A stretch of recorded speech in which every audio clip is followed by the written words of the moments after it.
بسم اللہ الرحمن الرحیم نحمدہ ونصلی علی حبیبہ الکریم اما بعد فاعوذ باللہ من الشیطان الرجیم بسم اللہ الرحمن الرحیم وقالوا لن نؤمن لک حتی تفجر لنا من الارض ینبوعا آمنت باللہ صدق اللہ العظیم۔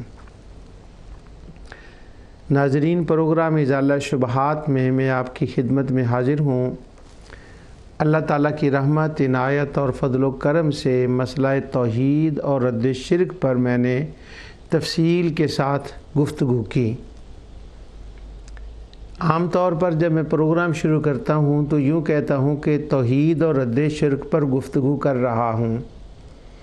آج میں نے اس لفظ کو تبدیل کیا کہ میں نے توحید اور رد شرک پر گفتگو کی۔ اس کا معنی یہ ہے کہ لاسٹ پروگرام تک توحید اور رد شرک پر جتنی گفتگو میں نے کرنی تھی الحمدللہ وہ کی ہے، اور میں اللہ کا شکر ادا کرتا ہوں کہ اس مسئلے کے ایک جز کے اوپر اور اس کو بیان کرنے کے لیے اللہ تعالیٰ نے مجھے کم و بیش 2.5 سال کی توفیق عطا فرمائی کہ 2.5 سال میں نے مسئلہ توحید اور رد شرک پر گفتگو کی۔ 2.5 سال گزر گئے۔ اسی طرح زندگی کا وقت ہوتا ہے، پتہ نہیں چلتا۔ اب میں توحید اور رد شرک کے ٹاپک کو اس پر ختم کر رہا ہوں کہ جو کچھ ان 2.5 سالوں میں نے بیان کیا، 2-4 پروگراموں کے اندر میں اس کا خلاصہ آپ کے سامنے رکھ دوں بغیر حوالہ جات کے، کیونکہ حوالہ جات میں نے پڑھ کے سنائے، بیان کیے، اب میں صرف ان کے اشارے ہیں جو وہ دوں گا۔ تو اب یہ خلاصہ ہوگا چند پروگراموں کے میں، اس کے بعد انشاءاللہ توحید اور رد شرک کا یہ پروگرام اپنے اختتام کو پہنچ جائے گا، اور اس کے بعد پھر اگلا پروگرام نوجوانوں کو درس قرآن دینے کا طریقہ، اس پر انشاءاللہ میں اللہ کی رحمت اور فضل سے گفتگو شروع کروں گا۔ میں نے جب توحید اور رد شرک کا پروگرام شروع کیا تھا اس وقت میں نے پہلے چند پروگرام اس ٹاپک پر کیے تھے کہ توحید کا دروازہ کیا ہے اور توحید کہاں سے شروع ہوتی ہے، توحید کی خبر کہاں سے ملتی ہے، اور خود اللہ تعالیٰ نے ارشاد فرمایا الرحمن فاسأل بہ خبیرا۔ اس آیت کے اندر پوری اپنی توحید کو بیان فرمانے کے بعد فرمایا کہ یہ شانیں اس رحمان کی ہیں جو صاحب توحید ہے، اور یہ اس کی توحید ہے، اور اگر تمہیں پتہ نہ ہو، اور کیسے پتہ چل سکتا ہے، تو کسی باخبر سے پوچھ لو۔ واہ، فاسأل بہ خبیرا، کسی باخبر سے میری توحید کے بارے میں پوچھو۔ یہ آیت کریمہ سورہ فرقان کی ہے، میں نے وہ ساری آیت نہیں پڑھنی۔ قرآن کے قاری کا مطلب یہ ہے کہ جو قرآن کو سمجھ کر معنی کے ساتھ پڑھتا ہے، وہ قرآن کے قاری اگر اس آیت کو اور اس سے پہلی آیات کو پڑھ کے دیکھیں اور پھر پہنچیں فاسأل بہ خبیرا، تو آپ کو توحید پڑھنے کا اور توحید سیکھنے کا اور توحید کائنات میں کون سکھاتا ہے ایک ہی صورت کے اندر، سورہ فرقان کے اندر پورا پتہ چل جائے گا۔ تو اللہ تعالیٰ نے فرمایا توحید بتانے کے لیے میں نے انبیاء علیہ السلام کو دنیا کے اندر مبعوث فرمایا۔ تو توحید کا دروازہ ہے انبیاء کی ذات۔ مشرکین توحید کو نہ مان سکے، نہ توحید کی وہ معرفت حاصل انہوں نے کی، نہ توحید کو مانا۔ یوں کہیں، میں نے ذرا آگے پیچھے لفظ بول دیا، مشرکین توحید کی معرفت حاصل نہ کر سکے، اور توحید کو مان نہ سکے۔ کیوں نہ مان سکے؟ اہل کتاب کو نہ توحید کی معرفت آئی، نہ وہ پہچان سکے، نہ وہ ایمان لا سکے۔ کیوں؟ کہ وہ در انبیاء سے دور رہے، اور وہ جو صاحب خبر ہے جس نے توحید کے بارے میں بتانا تھا ان کو انہوں نے نہ مانا، اہل کتاب نے شہید کر دیا۔ انبیاء کی عزت و ناموس کا انکار کر دیا، بلکہ ان کے اوپر الزامات لگانے لگے، جیسے پوری بائبل بھری ہوئی ہے۔ اس کا نتیجہ یہ نکلا کہ خدا کی معرفت ان سے غائب ہو گئی، توحید کو جان نہ سکے۔ تو توحید کا دروازہ پہلا جو ہے وہ انبیاء کی ذوات ہیں۔ تو قرآن کریم کے اندر صورت ہے جس کا نام سورہ اخلاص، اور اس کا دوسرا نام سورہ توحید ہے۔ تو وہ پورا مکان ہے، محل ہے توحید کا۔ اور اگر اس کا بڑا گیٹ دیکھیں جو باہر گیٹ لگا ہوا ہے، اندر تو توحید کا محل ہے، اور اس کے اگر گیٹ کو دیکھیں تو وہ بڑا گیٹ ہے، اس کے اوپر لکھا ہوا ہے نبوت۔ مطلب یہ ہے کہ کل یہ دروازہ ہے، اور اس کے بعد پورا توحید کا محل ہے۔ تو اعلان فرما دیا جس نے توحید کی طرف آنا ہے، توحید کی معرفت کو جاننا ہے، توحید پر ایمان لانا ہے، وہ نبوت کے دروازے سے آئے۔ اگر کوئی چور دروازے سے آنے کی کوشش کرے تو شیطان اسے گمراہ کر دے گا، توحید کی تا کا بھی ساری عمروں سے پتہ نہیں چل سکتا۔ تو توحید نبوت دروازہ ہے توحید کا۔ اب نبی جب دنیا میں آئے تو میں نے اس وقت بہت سی آیات اس کے اوپر پڑھی تھی، میں آج اس کا ایک دو آپ کے صرف اشارے دیتا ہوں۔ آدم علیہ السلام دنیا میں آئے تو اللہ تعالیٰ نے ان کو اپنی توحید کا دروازہ بنایا۔ فرمایا آدم تم نیچے چلے جاؤ، فَإِمَّا يَأْتِيَنَّكُم مِّنِّي هُدًى فَمَن تَبِعَ هُدَايَ فَلَا خَوْفٌ عَلَيْهِمْ وَلَا هُمْ يَحْزَنُونَ۔ میں نے جو کچھ اپنے بندوں سے تیری اولاد سے بات کرنی ہے نا، جب تک تو ہے وہ میں تجھ سے بات کروں گا، پھر تو ان سے بات کر جس نے میری معرفت سمجھنی ہو، جس نے مجھ پہ ایمان لانا ہو، وہ پہلے تیرے در پہ آئے، تو اسے بتائے گا کہ میں کیا ہوں، اور اس سلسلے کو میں ختم کروں گا محمد رسول اللہ صلی اللہ علیہ وسلم پر۔ تو معنی یہ نکلا حضرت آدم سے لے کر حضور تک جو در نبوت سے دور رہے، انہوں نے نہ توحید کی معرفت پائی، نہ وہ توحید پر ایمان لائے، اور نہ قیامت تک در نبوت سے دور رہنے والا کبھی توحید کو جان سکتا ہے یا اس کو مان سکتا ہے۔ میں نے جو آیہ کریمہ پڑھی ہے اسی کی مثل انبیاء کے بارے میں قرآن میں بہت آیات ہیں۔ میں نے جب اس توحید کے پروگرام کو شروع کیا تھا اور دروازہ توحید کی میں نے سینکڑوں آیات کی الحمدللہ اس وقت تلاوت کی تھی۔ آج میں اشارہ دے رہا ہوں، آج میں نے آیت پڑھی ہے، دیکھیں مشرکین کیا کہتے ہیں۔ کہتے ہیں وَقَالُوا لَن نُؤْمِنَ لَكَ، انہوں نے کہا ہم تجھ پر ایمان نہیں لائیں گے۔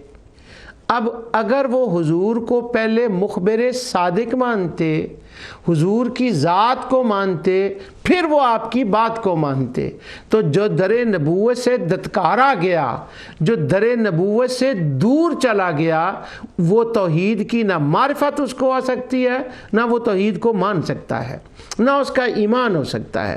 تو جو لوگ ذوات انبیاء اور خاص کر آقا دو جہاں صلی اللہ علیہ وسلم سے دور چلے گئے، وہ توحید کا نام لینے کو تو لاکھ بار نام لیں، نہ وہ توحید کو جان سکتے ہیں، نہ وہ توحید کو مان سکتے ہیں، کیونکہ توحید کے محل کے دروازے پر کسی وجہ سے انہوں نے آنے سے انکار کر دیا۔ اور انکار کا مطلب کیوں انکار کیا وہ میں آگے آج کے پروگرام میں انشاءاللہ اس پر میں بتاؤں گا۔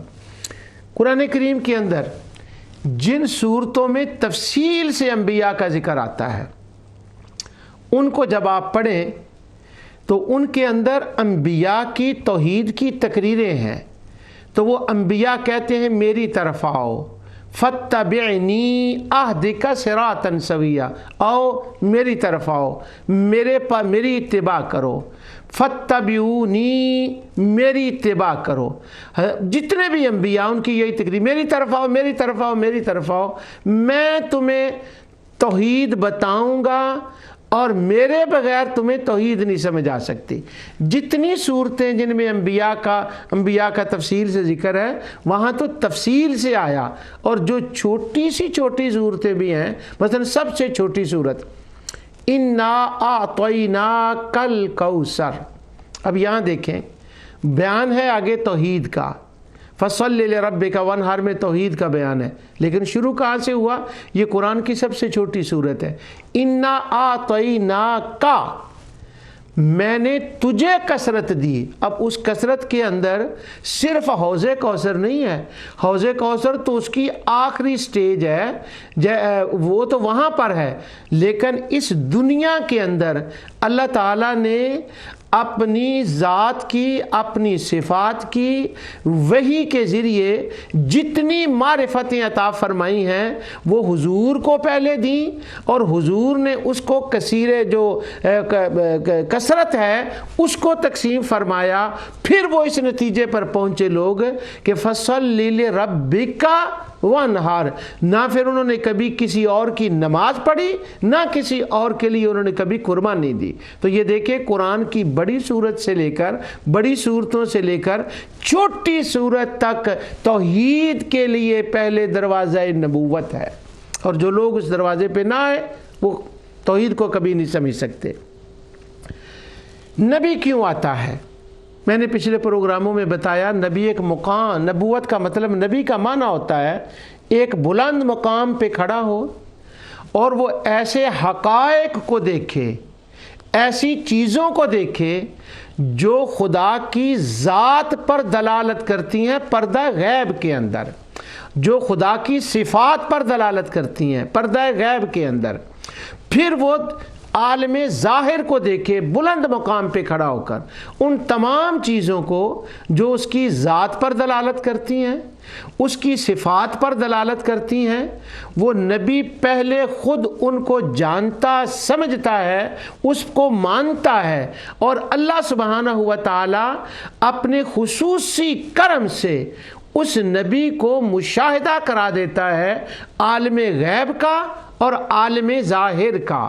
اس لیے ہم نبی کو کہتے ہیں عالم غیب، یعنی چونکہ وہ اس غیب کو جانتا ہے جس کا مشاہدہ اللہ تعالیٰ نے کروایا ہے، اس لیے وہ عالم غیب ہو گیا۔ اور جو ظاہری چیزیں ہیں ان کو ہم تو صرف ان کی ظاہر چیز کو دیکھ سکتے ہیں نا، وہ نبی ان کی اندرونی حقیقتوں کو بھی جانتے ہیں، اس لیے وہ عالم الشہادہ بھی ہیں۔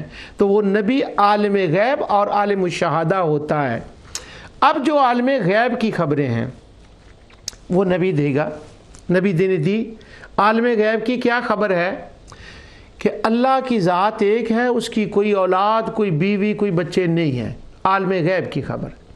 وہاں ملائکہ ہیں، وہ نظر نہیں آتے، وہ یہ کام کرتے ہیں، عالم غیب کی خبر۔ 7 آسمانوں کے اندر کیا ہے؟ عالم غیب کی خبر۔ اور یہ زندگی جو نظر آ رہی ہے اس کے بعد بھی ایک زندگی ہے، عالم غیب کی خبر۔ وہاں قیامت ہوگی، وہاں میزان ہوگا، عالم غیب کی خبر۔ اور وہاں پر جنت دوزخ ہوگی، عالم غیب کی خبر۔ اب جب نبی نے یہ باتیں بتائیں اللہ کی وحدانیت کے بارے میں، اور جب اس کو واحد مانا جائے تو اس کا ثمر، اس کا ثواب کیا ہوگا، وہ بھی عالم غیب کے بارے میں جب اتنی باتیں بتائیں، انہوں نے نعوذ باللہ من ذالک نبی کا انکار کیا۔ انہوں نے کہا یہ مجنون ہے، یہ پاگل ہے، یہ دیوانہ ہے، یہ فلانا ہے، یہ ہے، وہ ہے۔ اب نبی کی ان باتوں کو ثابت کرنے کے لیے اور ان کی وضاحت کرنے کے لیے اور مقام نبوت کو بتانے کے لیے اللہ تعالیٰ نے انہی نبیوں کے اوپر کتابیں نازل فرمائیں، صحیفے نازل فرمائے۔ اب ان کتابوں کو جب ہم پڑھیں، پرانی کتابیں تو ہو گئی تبدیل، لیکن جو آخری کتاب قرآن ہے، وہ تو اصلی حالت میں ہمارے پاس ہے نا۔ اب اس کتاب کو پڑھیں، 114 صورتیں ہیں قرآن کی، ہر صورت کے اندر پڑھتے وقت اس کا ایک مرکز ہے، سینٹرل پوائنٹ ہے ہر صورت کا، اس کا ایک عمود ہے، ایک پلر ہے، جیسے خیمہ ہوتا ہے نا، اس کے بڑا پلر جس پر پورا خیمہ قائم ہے، وہ ایک عمود ہے صورت کا، ایک مرکز و محور ہے ایک صورت کا، ایک سینٹرل پوائنٹ ہے ہر صورت کا۔ اب جب کسی صورت کو پڑھیں تو دائیں بائیں مرکز کے توحید کے مسائل ہوتے ہیں کہ اللہ کیا ہے اور اللہ کی قدرت کیا ہے، اس کا علم کیا ہے، اور اسی وجہ سے وہ عبادت کا مستحق ہے۔ یہ پوری صورت میں مضمون پھیلا ہوتا ہے، لیکن جو سینٹرل پوائنٹ پلر ہوتا ہے نا، وہ ایک نبی کی ذات ہوتی ہے۔ واہ! اور وہ نبی کی ذات پھر ساری چیزوں کو جو صورت کے اندر ہوتی ہے، خدا کی ذات کے بارے میں، اس کی صفات کے بارے میں وہ نبی بتا رہا ہوتا ہے۔ جیسے ایک جلسہ ہو اور اس کا ایک سٹیج ہوتا ہے، اور سٹیج پر ایک مقرر کھڑا ہوتا ہے، سب کچھ جلسے کے اندر ہوتا ہے، لیکن اصل جو مقرر ہوتا ہے نا، ساری بات اس کی ہوتی ہے۔ اسی طرح مسئلہ توحید، مسئلہ آخرت کے اندر سارا جہان ہے، مگر اس نبوت، وہ جو توحید ہے، اس پر سپیکر، مقرر، گفتگو فرمانے والا وہ نبی ہوتا ہے۔ اور یہی پورے قرآن کے اندر آپ کو اس کا اسلوب نظر آئے گا۔ تو قرآن کو جب ہم پڑھتے ہیں تو انبیاء کے بارے میں وہ کہتے ہیں لَنُؤْمِنَنَّ لَكَ وَلَنُرْسِلَنَّ مَعَكَ بنی اسرائیل۔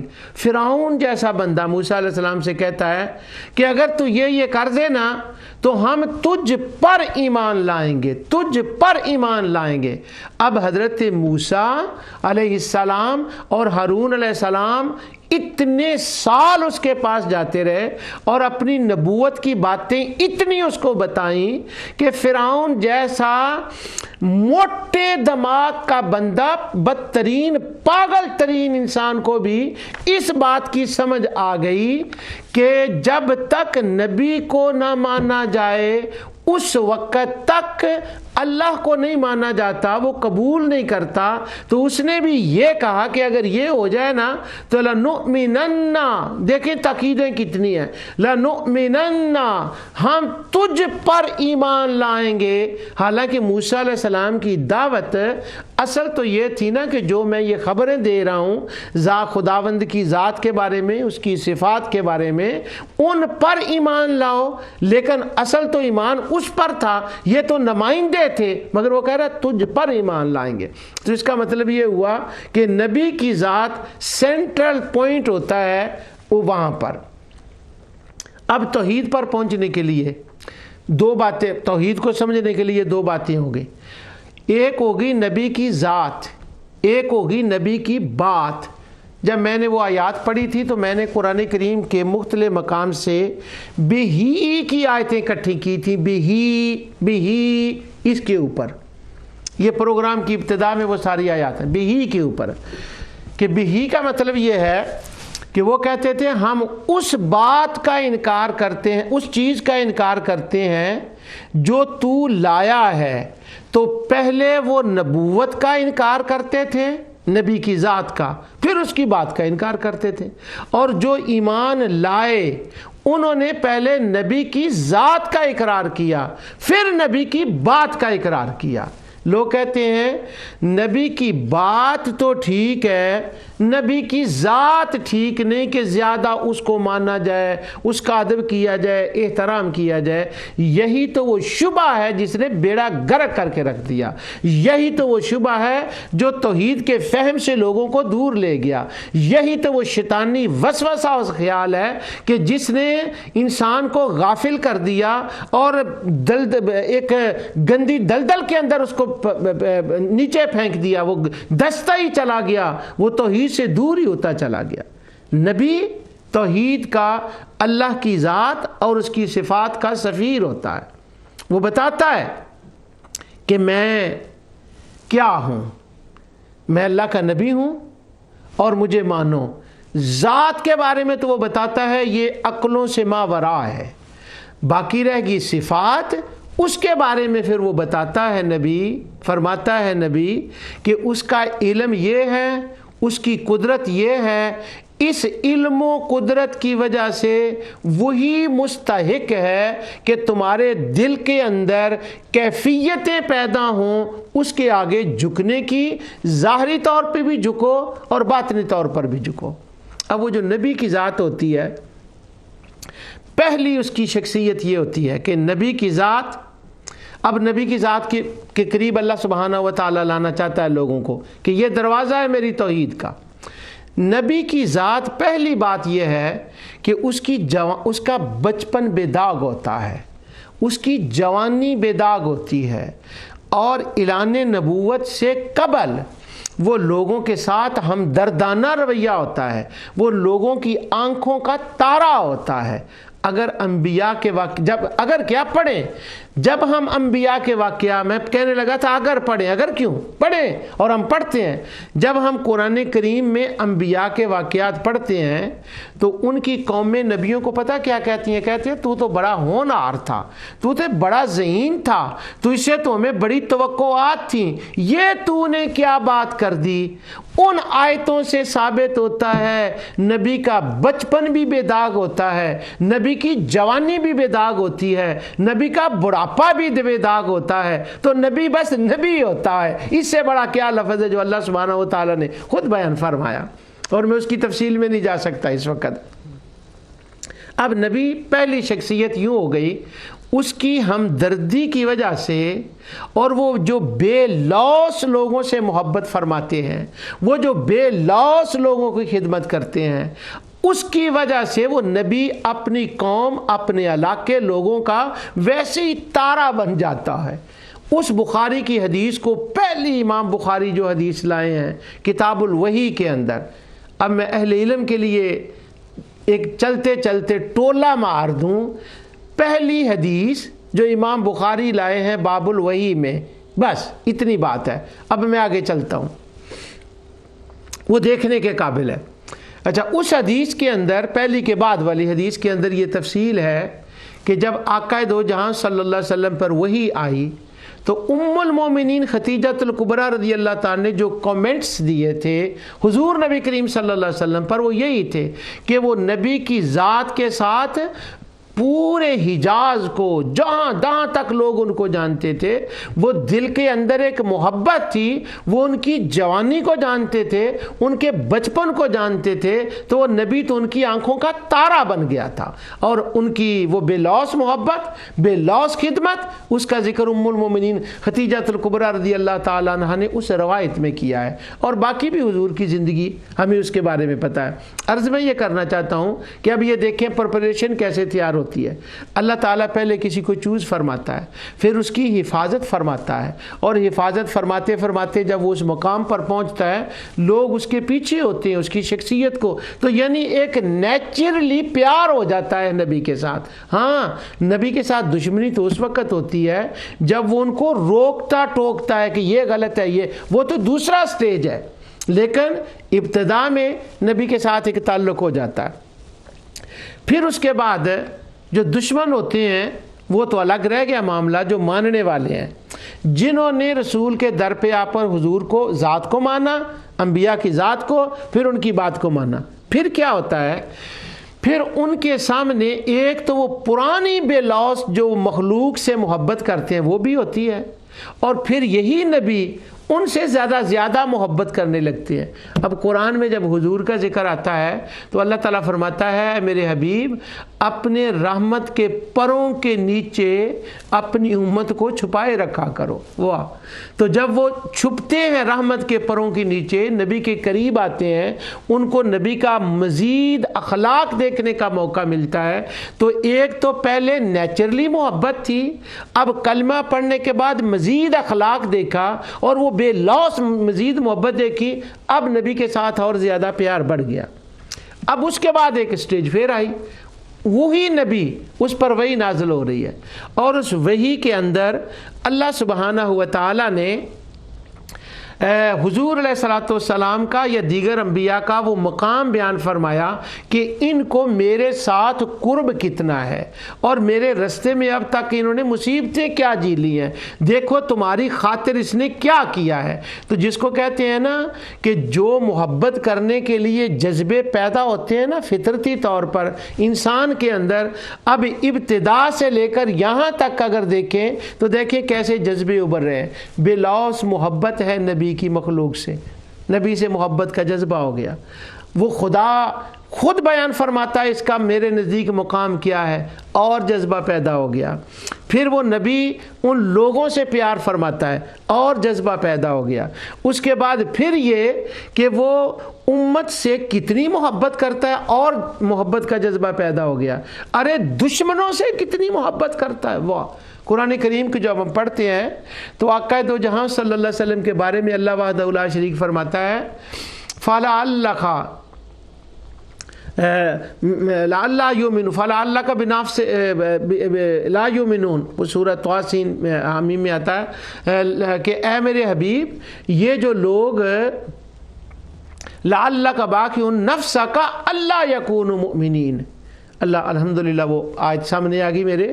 اللہ تعالیٰ فرماتا ہے میرے حبیب یہ جو ایمان نہیں لا رہے، جو تیرے دشمن ہیں دن رات تجھے تکلیفیں اور ایذائیں دیتے ہیں، ان کے ایمان لانے کے بارے میں تو اتنی فکر کر رہا ہے، اتنی فکر کر رہا ہے کہ اپنی جان دے دے گا ان کے غم میں۔ واہ!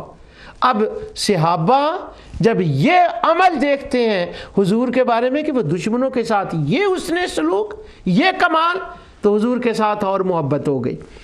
اللہ تعالیٰ کا قرب کتنا ہے اور محبت ہو گئی۔ اب یہ جتنی باتیں ہیں نا یہ محبت بڑھاتی جاتی ہیں، وہ حضور کے زیادہ قریب چلے جاتے ہیں۔ جتنا کوئی حضور کے زیادہ قریب چلا جائے گا اتنا وہ رب کے قریب چلا جائے گا، اتنی اس کو معرفت خداوندی زیادہ مل جائے گی، اتنا وہ صفات خداوندی کو زیادہ جاننے لگے گا، اتنا وہ توحید کو زیادہ جاننے لگے گا۔ تو در نبی سے، در انبیاء سے دور رہ کے توحید نہیں آتی، در انبیاء پہ آ کر سائل بن کر، فقیر بن کر، ان کا غلام بن کر، ان سے محبت کر کے جذبہ محبت کے ساتھ ادب کے ساتھ جائے تب خدا کی معرفت ہوتی ہے۔ اس کی ذات کی بھی جتنی بندوں کی شان ہے، اس کی صفات کی بھی جو بندوں کی شان ہے۔ تو لوگوں توحید کا پہلا جو مرحلہ ہے وہ نبوت جو ہے یہ باب التوحید ہے، توحید کا باب ہے، اور یہیں سے اللہ تعالیٰ کی معرفت اور توحید پر کا پتہ چلتا ہے۔ دوسری بات یہ سن لیں، دوسرا لفظ میں نے یہ استعمال کیا تھا روٹ آف توحید۔ روٹ کیا ہے؟ چینل آف توحید۔ روٹ اور چینل وہ بھی نبوت ہے۔ اب ذرا مشرکین اور اہل کتاب کے چینل کو دیکھ لیں تاکہ یہ چینل پھر ذرا اور طرح سے اچھی طرح سے سمجھ آئے گا۔ چینل کیا ہے؟ مشرکین کا چینل پہلے ان کے تھے عوام، سردار، یہ مشرکین کی وہ ذوات تھیں، وہ لوگ تھے۔ اب انہوں نے چینل کیا، کس چینل پہ ان کو وہ لے گیا شیطان؟ پہلے تو ان کی ذوات عوام کی آ گئی، ان کا یوں چینل بنا، انہوں نے بات مانی کاہنوں کی، کاہنوں نے ان کو خدا کا باغی بنایا۔ جنات، چاند، تاروں، زمینی خدا کچھ بنائے، کوئی آسمانی، تو ان کا یوں چینل چلا گیا۔ ہوا کیا کہ عوام نے مانا کاہنوں کو، اور کاہن جو تھے وہ ان کو لے گئے در شیطان پر، در جنات پر، اور پھر انہوں نے ان کو اپنی مرضی سے جو چاہ جہاں پھسلا کے رکھ دیا۔ ادھر تھے اہل کتاب، ان کا چینل دیکھ لیں، احبار اور رہبان، ان کو لے گئے جنات کے پاس۔ اگر نہیں پڑھیں قرآن میں اہل کتاب کی آیات کو پڑھیں جب، تو جادو ٹونا اور جنات، بس یہی اہل کتاب کی باتیں قرآن میں آتی، اسی کے پیچھے لگے ہوئے تھے۔ اور پہلا پارہ پڑھ کے دیکھ لے، یعنی ابتدا سے دیکھ لے، تو کیا ہوگا؟ اللہ سبحانہ و تعالیٰ بار بار ان کو یہی روک ٹوک رہا ہے، فرما رہا ہے، ان کی اصلاح فرما رہا ہے۔ وہ یہ تم نے کس کے پیچھے لگ گئے؟ یہ جادو کے پیچھے چلا گئے، وہ اللہ کی کتاب کو تم نے پیچھے پھینک دیا، تم نے کیا کیا؟ تو احبار اور رہبان ان کو در شیطان پہ لے گئے، در جنات پہ لے گئے۔ اب ان کا روٹ وہ بن گیا، عوام، احبار رہبان اور کاہن اور جنات، یہ ان کا روٹ بن گیا۔ بس کفر میں چلے گئے، شرک میں چلے گئے۔ کفر اور شرک پر میں اگلے پروگرام میں تھوڑا سا بات کروں گا، میں اس پر میں نے تفصیل سے بات کر دی ہے۔ دونوں چلے گئے۔ اب کیا ہوا؟ توحید سے دور ہو گئے۔ اب آئیں ذرا اس روٹ پر۔ یہ روٹ کیا ہوا؟ ابو بکر صدیق، حضرت عمر، حضرت عثمان، حضرت علی، عشرہ مبشرہ، سیدنا بلال، یہ ہیں عوام۔ اور یہ کس در پہ گئے؟ جب یہ آقا دو جہاں صلی اللہ علیہ وسلم کے در پہ گئے تو انہوں نے حضور کو مانا، یہ اللہ کے قریب چلے گئے، معرفت توحید مل گئی، اس کی ذات کا پتہ چل گیا، اس کی صفات کا پتہ چل گیا، یہ صاحب ایمان ہو گئے۔ اب کوئی حضرت ابو بکر صدیق سے آج پوچھے تجھے توحید کیسے ملی ہے؟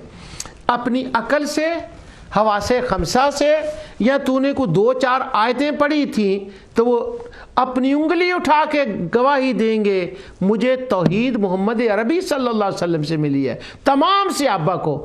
تو نبی روٹ بن گیا، نبی روٹ بن گیا توحید کا، نبی دروازہ بن گیا توحید کا، قرآن کی تمام صورتوں کا مرکز محور بن گیا نبی۔ ہر صورت کو دیکھیں اور پہلے نبوت کا ذکر ہوتا ہے، پھر توحید کا ذکر ہوتا ہے۔ وہ تو نبوت، ایک مثال میں چھوٹی سی دوں آپ کو۔ آپ دیکھیں 22 صورتوں میں جو پہلی صورت آتی ہے وہ ہے سورۃ الانعام۔ اس کے بارے میں میں نے بہت اپنے ان پروگراموں میں بتایا جو میں نے توحید کے پروگرام کیے تھے۔ اب میں کر نہیں رہا، کیے تھے، کیونکہ اب تو میں صرف اس کا خلاصہ 2-4 پروگراموں میں آپ کی خدمت میں عرض کروں گا۔ سورہ فاتحہ تو پورے قرآن کا خلاصہ ہو گئی، وہ تو ایک الگ مضمون میں ہے، وہ تو ایک مسئلہ دوسرا ہے۔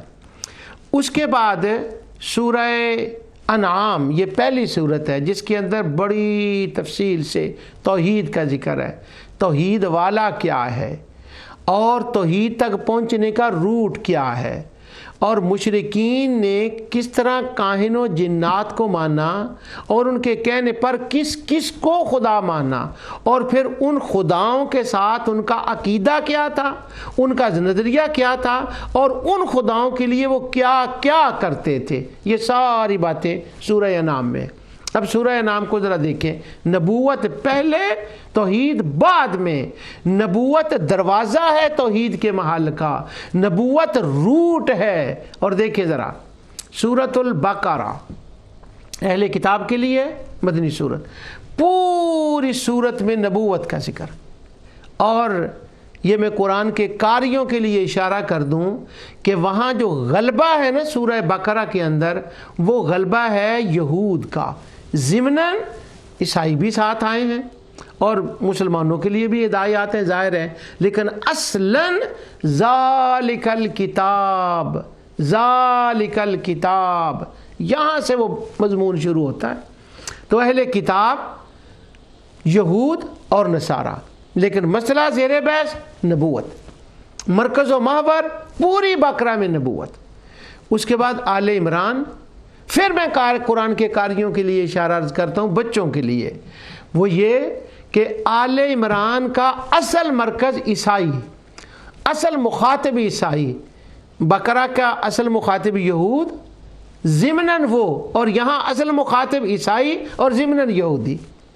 آل عمران کے بعد پھر آگی النساء، النساء کے اندر پھر وہی اسلوب آ گیا، اصلاً یہود، ضمناً اہل کتاب، اور مرکز رسول اللہ کی ذات۔ پھر مائدہ، وہی بات آ گئی، اصلاً اہل عیسائی اور ضمناً یہود۔ اب یہ جو صورتیں ہیں، بقرہ ہے، آل عمران ہے، النساء ہے اور یہ المائدہ ہے، قرآن کی طویل ترین صورتیں ہیں، اور ان سب صورتوں کے اندر تفصیل سے مسئلہ نبوت ہے۔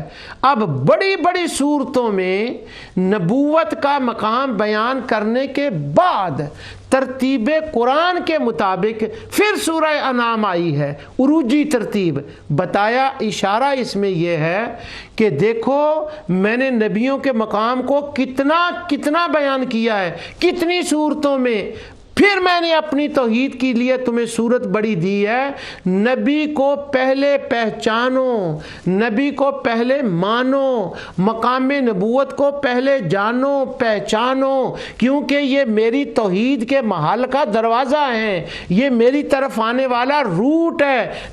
دیکھو میں نے توحید کے روٹ پر تمہیں کیسے لایا ہوں، اور میں تمہیں بتا رہا ہوں۔ پہلے میں نے بقرہ بھیجی ہے، پھر میں نے آل عمران، پھر میں نے ترتیب کے اعتبار سے النساء، پھر المائدہ، اور پھر تمہیں بتایا ہے الحمدللہ الذی خلق السماوات والارض وجعل الظلمات والنور ثم الذین کفروا بربہم یعدلون۔ پھر میں نے توحید کے مسئلے کو شروع کیا، کیونکہ یہی نبی ہے جو میں تمہیں توحید کا مسئلہ بتاتا ہے۔ سبحان اللہ۔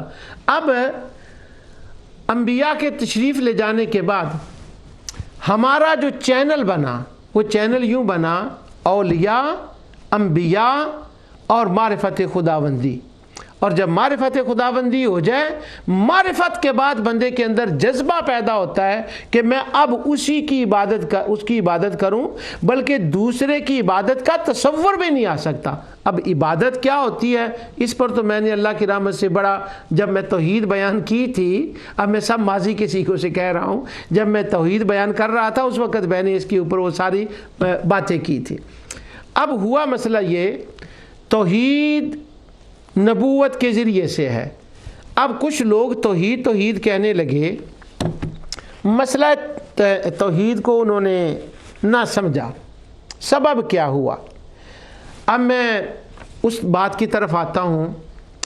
دو سبب ہیں توحید کی آیات کو نہ پڑھنے کے، نہ معرفت رکھنے کے، اور نہ توحید کا جو ذوق پیدا نہیں ہوتا، اس کے دو سبب ہوئے، اور دونوں سبب میں آپ کے سامنے رکھتا ہوں۔ ایک کا تعلق تو میرے موضوع کے ساتھ ہے جو میں نے بیان کیا، اور ایک اور تعلق ہے، اس کو انشاءاللہ میں بیان کروں گا اس سبب کو جب میں تصوف پر اپنا پروگرام شروع کروں گا، ازالہ شبہات تصوف پر، لیکن آج میں صرف اس کا اشارہ دوں گا، لیکن وہ ایک سبب ہے وہ بھی۔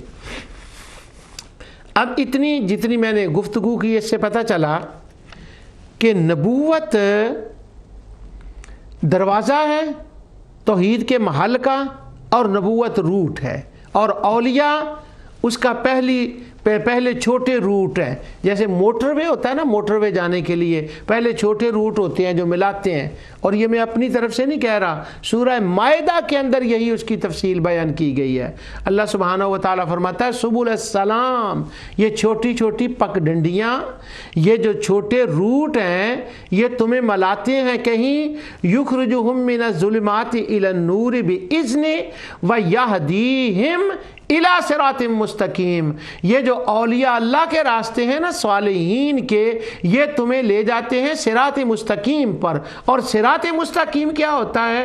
اہدنا الصراط المستقیم کی تفسیر پڑھ کے دیکھیں، قرطبی کو دیکھیں، شوکانی کو دیکھیں، طبری کو دیکھیں، وہ سب کہتے ہیں وہ مجسم صراط مستقیم محمد مصطفیٰ صلی اللہ علیہ وسلم کی ذات ہے۔ صراط مستقیم ذات مصطفیٰ کا نام ہے۔ لوگ کہتے ہیں صراط مستقیم کیا ہے؟ صراط مستقیم، صراط مستقیم ذات مصطفیٰ ہے۔ یہ سورہ فاتحہ کی تفسیر میں ہے۔ تو اب سبل السلام کیا ہوئے؟ یہ چھوٹی رستے ہو گئے، چھوٹے روڈ ہو گئے، بڑے روڈ، اور یہ بڑا روڈ موٹر وے ہے، پھر یہ تمہیں منزل مقصود تک پہنچاتا ہے۔ اور منزل کیا ہے؟ معرفت توحید، حقیقت توحید، اللہ کو کیا ماننا ہے، کیسے ماننا ہے، اس کی عبادت کیوں کرنی ہے اور کیسے کرنی ہے، یہ منزل ہے، یہ مقصود ہے۔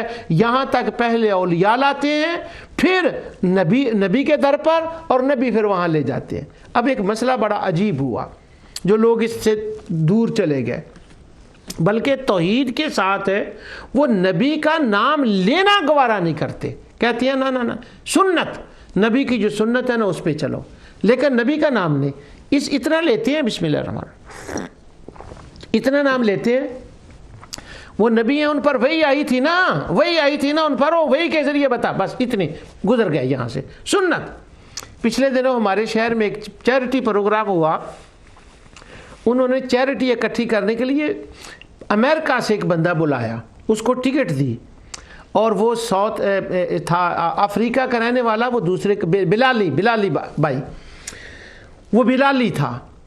اور آج کل مغرب کے اندر بلالیوں کی بڑی قدر ہے، ماشاءاللہ بڑی قدر ہے۔ اب جو بلالی بات کرتے ہیں نا وہ بڑی مانی جاتی ہے۔ تو امریکہ سے اس کو بلایا گیا، بلالی کو، کہ اس نے چیریٹی، اس نے 1.5 گھنٹہ تقریر کی، 1.5 گھنٹہ۔ میرا بیٹا چھوٹا منذر احمد دیکھنے کے لیے گیا تھا کہ کیا مسئلہ ہے وہاں پر، کس طرح سے وہ کرتے ہیں۔ اس نے پوری ریکارڈ کی اس کی تقریر، 1.5 گھنٹے میں ایک بار بھی ذات مصطفیٰ کا ذکر نہیں کیا، ایک بار بھی انبیاء کا ذکر نہیں کیا۔ وہ جہنم، وہ فلاں، وہ مر گئے، وہ یہ ہو گیا، وہ ہو گیا، بس وہی باتیں۔ اور اگر حضور کا کہیں نام آیا ہے تو اس ضمن میں آیا ہے کہ نبی کریم صلی اللہ علیہ وسلم تو خود اللہ کو ماننے والے تھے، وہ ان کے در پہ جھکنے والے تھے، ان کی کیا وجہ، لوگوں نے ان کو کیا بنا رکھا، یعنی اس ضمن میں ایک آدھ بار ذکر آیا، 1.5 گھنٹے میں ذات مصطفیٰ کا نام نہیں لیا۔ اب کیوں نہیں لیا؟ کیوں؟ کیا مسئلہ ہو گیا؟ جتنی توحید پر کتابیں ہیں دنیا بھر میں اس وقت، جو وہمی توحید کے کہنے والے ہیں، جو توحید کا شور کرنے والے ہیں، اس کے اندر اولیاء اور انبیاء کا ذکر کیوں نہیں ہوتا؟ یہ جو ذکر میں کر رہا ہوں، ان کو دروازہ کیوں نہیں بتایا جاتا؟ ان کو روٹ کیوں نہیں بتایا جاتا؟ وہ چینل کیوں نہیں ان کو بتایا جاتا؟ اس کتاب توحید کے اندر یہ کیوں مسئلہ ہوتا؟ اس کا ایک سبب سنیں۔ وہ ہوا یہ کہ ان کے ذہن میں ایک غلط فہمی پھیل گئی ایک اہل کتاب کی روایت کی وجہ سے۔ اور وہ روایت کیا ہے؟ وہ روایت یہ ہے، اس پر تو توحید اور رد شرک کے اوپر آپ اک گئے ہوں گے، وہ باتیں میری سن سن کے، انشاءاللہ نہیں یکے ہوں گے۔ اللہ آپ کو سلامت رکھے، جو سننے والے ہیں، جو ناظرین ہیں، نہیں یکے ہوں گے انشاءاللہ۔ لیکن میں ایک انسانی فطرت کے اعتبار سے کہہ رہا ہوں کہ اتنا میں نے اس کے اوپر بیان کیا اس توحید اور رد شرک میں کہ جیسے بندہ کہہ دیتا نا اب ہمیں پتہ چل گیا۔ بلکہ میرے ایک فاضل دوست ہے، انہوں نے کہا جی اب ہم نے مسئلہ سمجھ لیا ہے، اس کو پتہ ہمیں چل گیا ہے۔ لیکن انہوں نے تو سمجھ لیا، لیکن ہر بندہ اس استعداد کا تو نہیں ہوتا۔ وہ مسئلہ کیا ہے؟ ایک روایت آ گئی کتابوں کے اندر، وہ یہ کہ پرانے زمانے میں جب شرک شروع ہوا تھا تو کوئی 4-5 نیک بندے تھے اللہ کے، ان کے فوت ہونے کے بعد لوگوں نے ان کے بت بنا لیے اور ان کی وہ عبادت کرنے لگے۔ یہ ایک اہل کتاب کی روایت ہے، اور اس پر میں نے تبصرہ پورا الحمدللہ کر دیا۔ یہ روایت جو تھی نا، بس اس روایت کے اوپر انہوں نے نا ڈیرا ڈال لیا۔ میں نے الحمدللہ اس روایت پر پورے توحید کے پروگراموں میں بیان کیا کہ نیک بندوں کے کبھی بت نہیں بنائے گئے اور نہ قیامت تک بنیں گے۔ یہ میں اپنی کسی ولایت کی وجہ سے نہیں کہہ رہا، یہ آقا دو جہاں صلی اللہ علیہ وسلم کی اس گارنٹی کی وجہ سے کہہ رہا ہوں جو انہوں نے ارشاد فرمائی ہے، جو قرآن کی آیات ہیں ان کی وجہ سے۔ میں نیوز نہیں دے رہا کہ قیامت تک یہ نہیں ہوگا، نہ، اسی کے بیس پر۔ آپ ایک گھڑی لینے کے لیے جائیں، اس کی گارنٹی وہ دیتا ہے جس سے آپ لے رہے ہیں۔ اب یہ کہہ سکتے ہیں کہ اس کی 2 سال گارنٹی ہے کیونکہ کمپنی نے گارنٹی دی ہے۔ تو میں جو کہہ رہا ہوں نا قیامت تک نیک بندوں کے بت نہیں بنیں گے، یہ میں اس گارنٹی پہ کہہ رہا ہوں جو گارنٹی دی گئی ہے۔ تو عطا خراسانی کی کبھی نیک بندوں کے بت نہیں بنے، اور وہ روایت نہ قرآن کی آیت ہے، نہ وہ آقا دو جہاں صلی اللہ علیہ وسلم کا ارشاد ہے، وہ ٹوٹلی غلط رانگ روایت ہے۔ اور الحمدللہ میں اللہ کا شکر ادا کرتا ہوں 2.5 سال میں نے اس پہ گفتگو کی، اور ناظرین پروگرام ازالہ شبہات میں بہت سے لوگ ایسے جنہوں نے سوال اٹھائے ان کے اوپر جا کر کہ دیکھو تم کہتے ہو نیک بندوں کے بت بنائے گئے، یہ تو روایت ہی ثابت نہیں۔ اب مجھے خوشی اس بات کی کہ مجھے کئی دوست بتاتے ہیں کہ جب اب اس کے بعد جو ان کی تقاریر آ رہی ہیں وہ عطا خراسانی کی اس روایت کا نام نہیں لیتے، کم بات کرتے ہیں۔ ان سے بات کریں نا، اچھا نیک بندوں کے بت بنائے گئے، وہ کہتے ہیں چھوڑیں جی چھوڑیں۔ یہاں کہتے ہیں جی وہ جو بت بنائے گئے تھے وہ کس کے تھے، تو وہ آگے سے جواب دیتے ہیں اچھا تم بتاؤ کس کے تھے۔ سبحان اللہ۔ اور کبھی تو وہ وقت تھا کہ جب بھی اس کی بات آتی وہ کہتے 5 نیک بندے تھے۔ اب اس بات کی وجہ سے کیا ہوا کہ وہ انبیاء اور اولیاء کی ذوات کے بارے میں لوگوں کو لوگ دور لے جانے لگے۔ کہنا ریالٹی تو یہ ہے کہ انبیاء اور اولیاء کی وجہ سے توحید کی معرفت ملتی ہے، توحید پر ایمان ہوتا ہے، توحید کی محبت ملتی ہے، یہ تو وسیلہ ہے توحید کا۔ لیکن اس روایت کی وجہ سے ان کو وہ مل گیا بہانہ، اور وہ بہانے کی وجہ سے انہوں نے کہا کہ یہ لوگ تو ذریعہ شرک ہیں، انہی کی وجہ سے انبیاء اولیاء کی وجہ سے تو شرک پھیلا ہے، ہم ان کو اتنا زیادہ نام نہیں دیتے کہ کہیں لوگ اور زیادہ شرک نہ کر لگیں۔ یہ فرقہ وہمی توحید والا حضرت علی رضی اللہ تعالیٰ کے زمانے سے شروع ہوا، آج بھی ہے اور دجال کے آنے تک رہے گا، جو یہ سمجھتے ہیں کہ توحید کا روٹ ولی نبی نہیں ہے، انبیاء نہیں ہے، وہ اس کیوں بلکہ وہ کہتے ہیں یہ تو ذریعہ ہے شرک کا اور اس کو دور لے جانے کا۔ ایک یہ سبب بنا کہ لوگوں نے انبیاء اور اولیاء کے در سے لوگ خود بھی دور چلے گئے، اور پھر وہ چلے گئے اس بات پر بھی کہ یہ ذریعہ شرک ہے اور فلاں، وہ کہنے لگے۔ اب اس بات کو پروف کرنے کے لیے قرآن کی 2 مشہور آیتیں، عباد امثالکم، یہ تم جیسے بندے، میں نے اللہ کی رحمت سے کئی بار مختلف زاویوں سے اس آیت پر گفتگو کی کہ بندوں کا مطلب مخلوق ہے، اور مخلوق میں ہر چیز ہے۔ یہاں سے اولیاء اللہ اور انبیاء کیسے آ گئے؟ ایک اموات غیر احیاء وما یشعرون ایان یبعثون، اس پر میں نے اللہ کی رحمت سے اور توفیق سے مکمل گفتگو کی ہے کہ نیک بندوں کے بت نہیں بنے، اور جن آیات سے یہ بتایا جاتا ہے وہ آیات اس موضوع سے ان کا کوئی تعلق نہیں۔ تو جو میں نے آج سے 2.5 سال پہلے توحید اور رد شرک پر اللہ کی رحمت سے پروگرام شروع کیا تھا، اس کے پہلے پروگراموں کا خلاصہ یہ ہے کہ توحید ملتی ہے در انبیاء سے۔ ہر صورت کا مرکز محو نبی ہوتا ہے، توحید پر ایمان نہیں ہو سکتا جب تک نبی کے ذریعے سے نہ آئے، اور یہ ڈر کھول کے دلوں سے نکال دیں کہ کبھی نیک بندوں کے بت بنے تھے، نہ کبھی پہلے بنے ہیں، نہ آج ہیں، نہ اس گارنٹی کی وجہ سے میں کہہ رہا ہوں قیامت تک بنیں گے۔ نبی نبی ہیں، ولی ولی ہیں، بت بت ہیں، اللہ اللہ ہے، وہ خالق ہے، اس کی مخلوق ہے۔ جو کچھ میں نے کہا اللہ تعالیٰ اسے قبول فرمائے۔ وما علیہ الا البلاغ۔